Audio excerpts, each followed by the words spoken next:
최저임금 경제 분석에 대해 발표할 권경호입니다. 먼저 목차로 최저임금제 정의, 최저임금제 도입, 인상 기대 효과, 도입 현황, 최저임금제 분석에 대해 설명드리겠습니다. 최저임금제의 정의로 국가가 근로자들의 생활 안정을 위해 임금의 최저 수준을 정하고 사용자에게 그 수준 이상의 임금을 지급하게 하는 제도라고 보시면 되겠습니다. 그 최저임금제는 세계 최초의 최저임금제는 1894년 산업조정중재법으로 뉴질랜드에서 처음으로 실시됐습니다. 우리나라는 1986년에 최저임금법 제정 및 공포가 됐습니다. 그 최저임금제의 도입으로써 우리가 얻을 수 있는 긍정적인 점은 경기 활성화 및 고용 증대 효과 기대할 수 있습니다. 최저임금제나 그 근로자가 얻는 소득, 시간당의 소득을 높게 받을 수 있는 그런 좋은 점을 가지고 있는데요. 그러면 그 근로자의 소득이 증가함에 따라 경제가 활성화하게 되기 때문에 그 경기 활성화의 긍정적인 점으로 기대할 수 있겠습니다. 그리고 노동자의 최저 생활 보장 및 생활 안정. 당연히 근로자가 얻게 되는 소득이 늘어나면 그 근로자의 최소 생활이 높아지게 되겠죠. 그리고 임금 생활자의 노동력 착취 방지입니다. 최저임금제가 도입되기 전에는 저임금 노동자가 만연했는데요. 이 저임금 노동자는 자신이 일한 만큼 그에 대한 임금을 정당하게 받지 못한 사람들을 뜻합니다. 그러면 이 제도가 도입됨에 따라 당연히 그 노동자가 줄게 되는 그런 긍정적인 점을 볼 수 있겠습니다. 마지막으로 생활 수준 향상을 통한 노동 생산성 향상인데요. 최저임금제가 도입됨에 따라 소득이 증가하고 그 소득이 증가함에 따라 생활 수준이 향상이 되기 때문에 그 기업의 입장에서도 근로자가 늘어나는 그런 상황을 볼 수 있기 때문에 노동 생산성이 향상된다고 보시면 되겠습니다. 이것은 우리나라의 최저임금의 인상을 그래프로 나타내는 것인데요. 5개년으로 준비를 해봤습니다. 2014년부터 2018년까지 꾸준한 임금의 상승을 보여주고 있습니다. 2018년에는 7,530원으로 전년에 비해 1,000원보다 약간 더 웃도는 수치를 나타내고 있는데요. 16.4%라는 인상률로 파급적인 인상을 볼 수 있겠습니다. 이 최저임금제가 도입되고 그리고 그 임금이 인상됨에 따라서 임금 불평등 완화, 경제 활성화를 기대할 수 있겠는데요.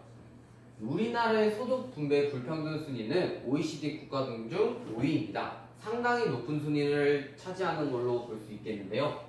저임금 근로자의 임금 상승, 고임금 근로자의 임금 하락을 통해 이 임금 불평등을 완화시킬 수 있겠습니다. 이 임금 불평등의 예로는 방금 말씀드린 그 저임금 근로자들을 보실 수 있겠습니다. 그리고 이 경제 활성화로 최저임금이 도입되고 인상됨에 따라 당연히 노동자가 얻는 소득은 증가하게 되고 이 노동자의 소득이 증가하게 되면 그에 대한 소비량도 많아지기 때문에 소비량이 많아지면 당연히 그 공급량도 늘어나게 됩니다. 그럼 그 공급을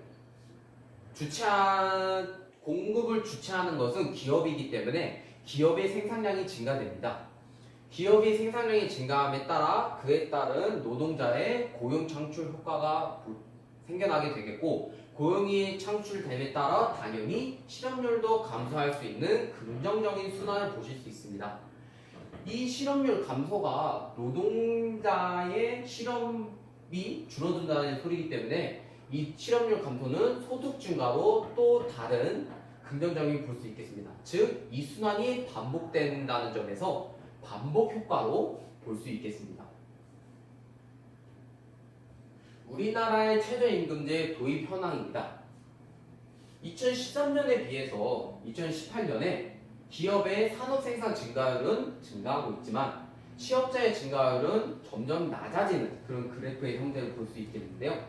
우리나라의 정책 같은 경우 2020년 이후로 최저임금제를 10,000원까지 올리겠다 했는데 지금 연도에 따라 최저임금이 도입이 되고 인상이 됐는데 그에 따른 취업자의 증가율은 점점 낮아지고 있습니다. 만약 이러한 형태가 계속되고 2020년도 이후에도 이런 형태가 이루어진다면 취업자 증가율은 0%까지 떨어지게 될 텐데 이 0%가 되면 고용 없는 창출의 상황을 보시면 되겠습니다. 왜 취업자의 증가율은 점점 줄어드는데 산업 생산의 증가율이 증가하게 되냐면 첫 번째로는 기술의 발전이 있겠습니다. 이 생산하는 데에 기술이 발전됨에 따라 노동자의 수가 별로 필요 없어지게 된 거죠. 두 번째로는 우리나라에서 인상된 최저임금 때문에 우리나라의 노동자를 쓰는 것은 기업의 입장에서 보면 최종 이익이 줄어들게 됩니다. 그에 대한 대안책으로 기업은 외국에 나가서, 즉 임금이 싼 다른 외국으로 나가서 생산 공장을 설립하여 그 저임금 노동자들을 쓰는 게 기업의 전체적인 입장에서 더 이득이기 때문에 이러한 산업 생산 증가율은 점점 늘어나게 되는 형태를 갖게 될 것입니다. 취업 개수와 고용 탄성치도 보면은 최저임금제가 인상된 시점에 비해 처음 시점이 더 높다는 사실을 보실 수 있겠고 점점 낮게 되는, 감소하게 되는 그런 실태를 보실 수 있을 것입니다. 이것은 방금 제가 그래프에서 설명드린 것을 말로 한번 정리해 봤는데요. 산업 생산 증가율이 높아지고 있다. 하지만 그에 따라 취업자의 증가율은 떨어지고 있는데 이것은 고용 없는 성장의 가능성이 있다. 그리고 최저임금 인상이 되려 소매업, 숙박, 음식점 같은 영세업체의 고용을 줄이는 결과로도 이끌 수 있다라는 말이 되겠습니다. 다음은 최저임금제 분석을 노동과 수요 곡선으로 설명을 드릴 건데요. 최저임금이 도입되기 전, 즉 균형 상태의 균형임금, 균형고용이랑 만나는 지점이 여기입니다. 만약 최저임금이 도입됐을 때 그 균형임금보다 더 높은 상태였다라고 가정을 하면 균형임금 위에 이렇게 선이 그어지겠죠. 만약 최저임금이 도입되고 그 인상돼서 계속 인상됨에 따라서 균형임금보다 더 높아지게 된다면 당연히 균형고용량 Q0에서 Q1으로 노동의 수요가 줄어들게 되겠죠. 여기서 수요는 기업의 입장에서 바라보는 거고 공급은 노동자라고 보시면 되겠습니다. 그럼 그 수요량은 Q0에서 Q1만큼 줄어들기 때문에 다시 말하자면 기업에서 채용할 노동자의 인원이 Q0에서 Q1만큼 줄어들기 때문에 그 채용수가 이만큼, 여기 화살표 부분만큼 줄어든다고 보면 되겠습니다. 반면에 최저임금제가 높아짐에 따라 당연히 노동자는 더 일을 하려고 하겠죠. 그러면 Q0에서 Q2까지 늘어나게 되는 그런 노동자의 수가 되겠습니다. 그러면 최저임금제가 도입이 되면서 Q1은 이 점이 있겠고 Q2는 이 점이 있겠는데 당연히 수요는 여기에서 그치고 공급은 여기에서 그치기 때문에 이만큼 실업자가 발생하게 되겠습니다.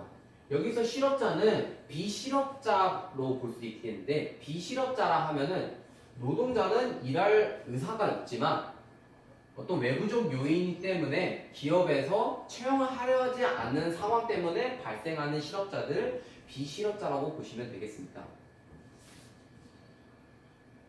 마지막으로 미국 최저임금 인상에 대해서 분석을 해봤습니다. 미국은 시간당 최저임금을 11.5달러까지 인상을 했는데요. 약 13,000원이라고 보시면 되겠습니다. 지난해 2017년 11월 미국의 실업률은 4.1%로 2000년 이후 가장 낮은 수치를 내게 되었습니다. 최저임금 인상이 실질적인 임금 인상으로 이어질지에 대해 의문점이 드는데요. 왜 이러한 의문점이 드냐면은 시간당 최저임금이 오르면 저임금 노동자들이 노동시간을 줄이거나 소규모 기업들이 문을 닫는 상황으로 이어질 수 있기 때문입니다.